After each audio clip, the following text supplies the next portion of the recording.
Quel est le profil des patients présentant des céphalées cervicogéniques?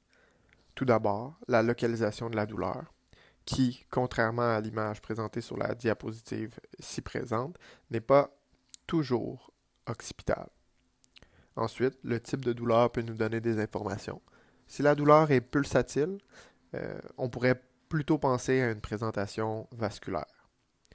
On peut aussi questionner sur les symptômes associés, les facteurs spécifiques au patient et le comportement des symptômes.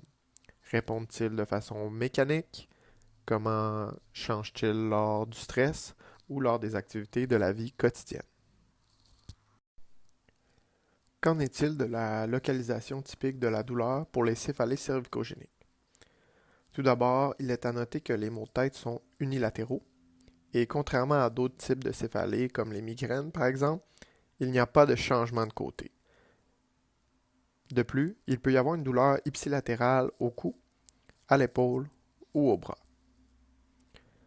Je vous réfère aussi à l'image en bas à droite où une étude réalisée par Parsons euh, où il venait irriter en grattant le périoste des différents niveaux cervicaux et les ondes colorées représentent la douleur référée.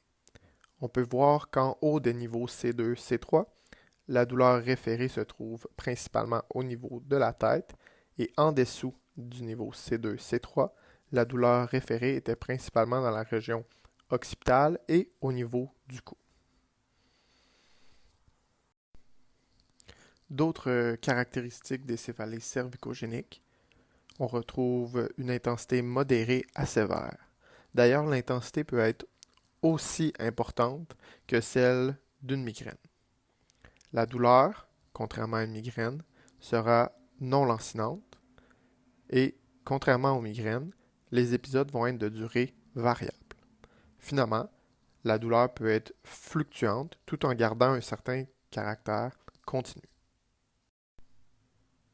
On peut aussi retrouver de la photophobie, de la phonophobie, des étourdissements ou des vertiges. D'ailleurs, ces deux symptômes seront discutés plus en détail plus loin dans le cours. Il peut aussi y avoir une vision floue, de la difficulté à avaler, qui peut être le signe d'une déficience du long du cou, et on peut aussi palper un édème périoculaire ipsilatéral, observable au niveau du sourcil.